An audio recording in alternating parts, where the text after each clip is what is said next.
Hello friends, welcome to student India. I am Yashvini Chauhan और आज हम क्लास 10 साइंस चैप्टर 3 जिसका नाम है मेटल्स एंड नॉन मेटल्स में difference between roasting and calcination पढ़ेंगे। मैंने आपसे कहा था कि मैं रोस्टिंग एंड कैल्सिनेशन के बीच डिफरेंस भी लाऊंगी, जो आज मैं लेकर आई हूँ। तो देखते हैं भाई डिफरेंस क्या होता है रोस्टिंग में और कैल्सिनेशन में। उससे पहले जान लेते हैं कि हमने अपने प्रीवियस लेक्चर में क्या पढ़ा था। तो हमने अपने प्रीवियस लेक्चर में जो मिडल रिएक्टिविटी एक्टिविटी सीरीज के जो एलिमेंट्स होते हैं, या फिर एक्टिविटी कह दो रिएक्टिविटी कह दो, बात वही है, ठीक है।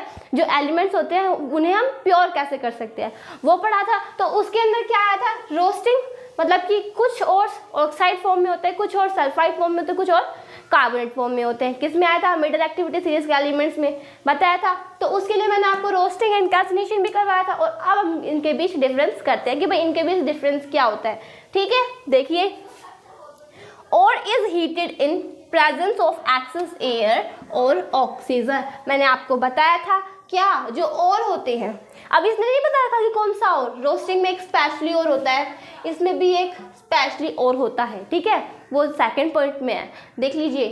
और is heated in presence of excess air, जो और है उसे स्ट्रांगली हीट किया जाता है। स्ट्रांगली इसे भी हीट करेंगे, स्ट्रांगली इसे भी हीट करेंगे, ठीक है। हीट किया जाता है in presence of excess air, जहाँ पर अच्छी हवा हो, एकदम हाई लेवल की हवा हो, ठीक है।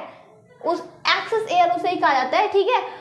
और एयर के अंदर क्या होता है, ऑक्सीजन। किसी भी चीज़ को जलाने के लिए ऑक्सीजन की ज़रूरत तो होती ही है। मैंने आपको बता रखा है कि आपने 8th क्लास में एक वो पढ़ा होगा, क्या बोलते हैं, क्वेश्चन आ रखा है कि किसी भी चीज़ को जलाने के लिए क्या क्या चीज़ ज़रूरी होती है, क्या नेसेसिटी होती है।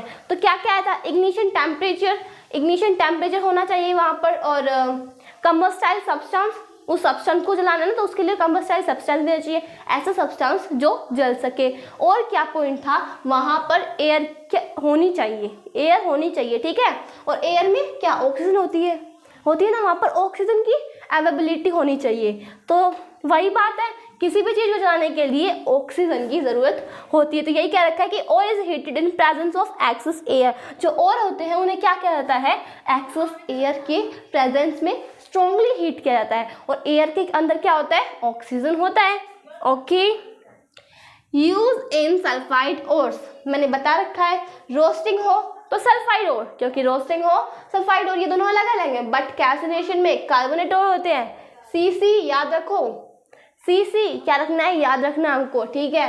यूजिंग सल्फाइड्स और, जो रोस्टिंग प्रोसेस होती है उसमें सल्फाइड्स और को क्या कहता है, ऑक्साइड में कन्वर्ट किया जाता है। इन दोनों का पर्पस क्या होता है, क्या पर्पस होता है इनका, उद्देश्य होता है कि कोई भी और नहीं, मतलब सल्फाइड और या कार्बोनेट और। इसका होता है कि भाई सल्फाइड और को हमें ऑक्साइड और में कन्वर्ट करना है। और कैल्सिनेशन प्रोसेस का क्या होता है, कार्बोनेट और को क्या करना है, हमें ऑक्साइड में कन्वर्ट करना है। उसके बाद रिड्यूसिंग एजेंट से रिड्यूस करके क्या कर देना है, प्योर कर देना है, रिफाइन कर देना, ओके।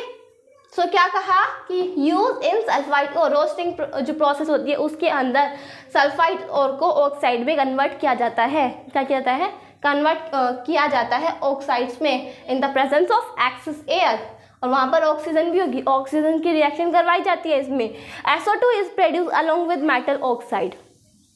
कोई भी हमारे पास क्या है, मेटल ऑक्साइड है। अब यहाँ पर हमारे पास मेटल सल्फाइड था, क्या था, मेटल सल्फाइड था। सो मेटल सल्फाइड को अगर हम ऑक्सीजन के साथ रिएक्ट करवाते हैं और उसकी हीट करवाते हैं, उसे हीट करवाते हैं, तो हमें क्या मिलता है, SO2 मिलती है, सल्फर डाइऑक्साइड मिलता है। क्या मिलता है, सल्फर डाइऑक्साइड गैस मिलती है, ठीक है।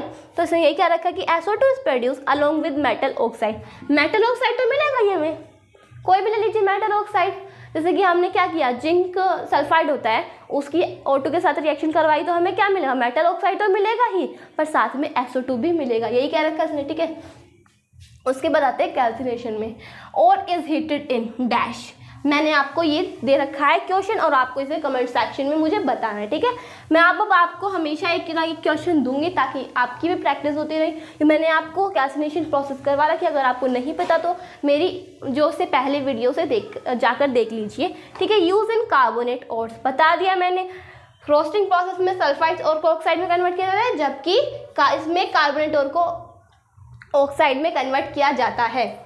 थर्ड पॉइंट क्या देखते हैं, CO2 is produced along with metal oxide. हमें मेटल ऑक्साइड तो मिलेगा, कार्बोनेट हुआ तो मेटल ऑक्साइड तो मिलेगा ही, पर साथ में हमें क्या मिलेगी, CO2 गैस मिलेगी, कार्बन डाइऑक्साइड गैस मिलेगी। ठीक है, अब हमने जान लिया है कि रोस्टिंग और कैल्सिनेशन क्या था। एक बार एक क्विक रिवीजन कर देते हैं इसका। ठीक है, और इज हीटेड इन प्रेजेंस और एक्सेस एयर और ऑक्सीजन। जो और होता है उसे क्या कहता है, हीट किया जाता है, किसमें, एक्सेस एयर में, और इसमें क्या होता है ये आपको बताना है।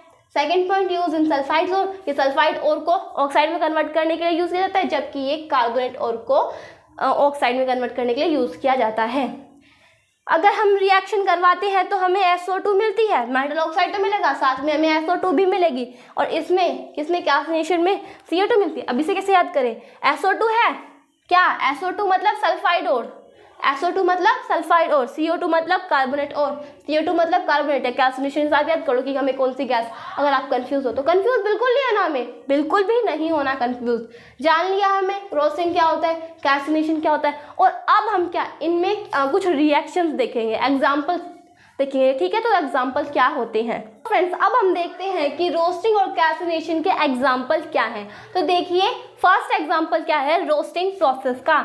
जब देखिए जिंक क्या है, एक मिडल रिएक्टिविटी सीरीज का एलिमेंट है, क्या है, मॉडरेटली रिएक्टिव एलिमेंट का एक मॉडरेटली रिएक्टिव सीरीज का एक एलिमेंट है ZnS, और ये इसके साथ सल्फाइड है। इसका मतलब कि रोस्टिंग प्रोसेस शो कर रहा है। और अब ये क्या, क्योंकि जिंक हमेशा सल्फाइड फॉर्म में, कार्बोनेट फॉर्म में या ऑक्साइड फॉर्म में, इन फॉर्म में मिलते हैं।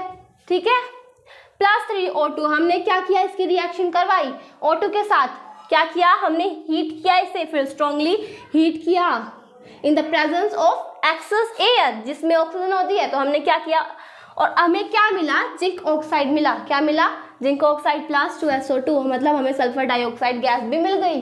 क्या, सल्फर डाइऑक्साइड गैस भी मिल गई। ठीक है, हमारा डिफरेंस सही था। उसके बाद नेक्स्ट, ये हमारा कंप्लीट हो चुका है। नेक्स्ट एग्जाम्पल क्या है, PbS मतलब लेड सल्फाइड। लेड सल्फाइड ने क्या की, रिएक्शन की 3O2 के साथ, ऑक्सीजन के साथ, तो क्या मिला, लेड ऑक्साइड मिला। हमारे पास पहले लेड सल्फाइड था, अब ऑक्साइड हो चुका है, उसके बाद SO2 गैस, मतलब सल्फर डाइऑक्साइड भी मिल चुकी है। देन Cu2S, Cu2S ने क्या किया, 3O2 के साथ रिएक्ट किया, और हमें क्या मिला, Cu2O copper oxide and SO2 gas, sulphur dioxide gas भी मिल गई।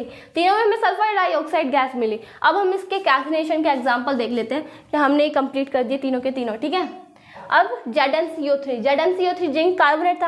अब इसे हमेशा सिर्फ लिमिटेड एयर में, मैं आपको बता चुकी हूँ, लिमिटेड एयर में क्या, लिमिटेड एयर में क्या करते हैं, हीट करते हैं। या तो वहाँ बिल्कुल एयर ना हो या लिमिट की एयर हो, ज़्यादा एयर नहीं होनी चाहिए, ये प्रोसेस नहीं होगी। ठीक है, जिंक कार्बोनेट को अब हमने हीट किया, हम यहाँ ऑक्सीजन को नहीं लाएंगे, क्योंकि हमने यहाँ ऑक्सीजन इसलिए लाया था क्योंकि यहाँ एक्सेस एयर में क्या हो रहा था, हीट हो रहा था, बट यहाँ पे लिमिट या फिर एब्सेंस ऑफ एयर है। ठीक है, ZnO जिंक ऑक्साइड मिल गया हीट करने के बाद जिंक कार्बोनेट को, और CO2 gas, carbon dioxide gas भी मिल गई। नेक्स्ट पॉइंट देख लेते हैं, CaCO3 कैल्शियम कार्बोनेट। क्या, कैल्शियम कार्बोनेट को हीट किया तो हमें मिला क्विकलाइन विच इज कैल्शियम ऑक्साइड। मैं आपको फर्स्ट चैप्टर में बता चुकी हूँ कि CO को हम कैल्शियम नहीं, क्विकलाइन। ठीक है, कैल्शियम ऑक्साइड होता है ये, इसे हम जानते हैं किस में, ये कट करियो, क्विक लाइन में, क्विक लाइन में। ठीक है, कैल्शियम ऑक्साइड को क्विक लाइन में जानते हैं। और CO2 मतलब कार्बन डाइऑक्साइड मिल गया। और अब हम क्या करेंगे, हमने क्या, इसमें भी ऑक्साइड मिल गया, इसमें भी ऑक्साइड मिल गया। ठीक है, हम जिंक ऑक्साइड को उठा लेते हैं, जिंक ऑक्साइड को उठा लेते हैं, उठा लिया। उसके बाद हम इसकी रिएक्शन एक रिड्यूसिंग एजेंट से करवाएंगे। क्या होगा, कार्बन होगा रिड्यूसिंग एजेंट, कार्बन। ठीक है, अभी जो कार्बन होगा ये क्या करेगा, ऑक्साइड को तो अपने लिए ले लेगा, क्योंकि ये क्या करता है, एक रिड्यूसिंग एजेंट है। क्या है, रिड्यूसिंग एजेंट, दूसरों को रिड्यूस करके खुद ऑक्सीडाइज हो जाना। ऑक्सीडाइजिंग एजेंट दूसरों को रिड्यूस कर, दूसरों को ऑक्सीडाइज करके खुद रिड्यूस हो जाता है। ठीक है, पर ये क्या करेगा, खुद ऑक्सीडाइज होएगा, दूसरों को रिड्यूस कर देगा। तो zinc plus CO carbon monoxide, क्योंकि ऑक्साइड का एक ही मॉलिक्यूल है। PbS लेते हैं, PbS प्लस सी, तो हमें क्या मिलेगा, PbS नहीं, यहाँ पे ऑक्साइड होगा इसका, ठीक है, क्या होगा, ऑक्साइड होगा, प्लस CO। ऐसे आप ले सकते हो, कार्बन मोनोऑक्साइड ही मिलना है, ठीक है। अगर इसके मॉलिक्यूल्स ज़्यादा होंगे तो हमें सिर्फ इनके एक एक मॉलिक्यूल्स ही उठाएंगे, ठीक है। तो हमारी रोस्टिंग भी कंप्लीट हो चुकी है, इनके बीच हमने एग्जांपल भी देख लिया। एग्जांपल क्या होता है, अभी मैंने आपको ये मेटल प्योर करके बताया, पर ये कभी भी कंप्लीटली प्योर नहीं है, ठीक है, इसे रिफाइन करके प्योर किया जाएगा। तो आज हमने टॉपिक पढ़ लिया और अगली वीडियो में हम क्या पढ़ेंगे, जो हाई रिएक्टिव सीरीज के एलिमेंट्स होते हैं हम उन्हें प्योर कैसे कर सकते हैं। तो एक छोटा सा बता देती हूँ, हिंट दे देती हूँ कि उन्हें इलेक्ट्रोलाइसिस प्रोसेस से हीट करते हैं। किस प्रोसेस से, इलेक्ट्रोलाइसिस प्रोसेस से। अब वो इलेक्ट्रोलाइसिस प्रोसेस हम अपनी अगली वीडियो में देखेंगे। आज के लिए इतना ही था। अगर आपको ये वीडियो अच्छी लगे तो इसे लाइक करना, सब्सक्राइब करना एंड शेयर करना। Thanks for watching my video. तब तक के लिए जय हिंद, जय भारत।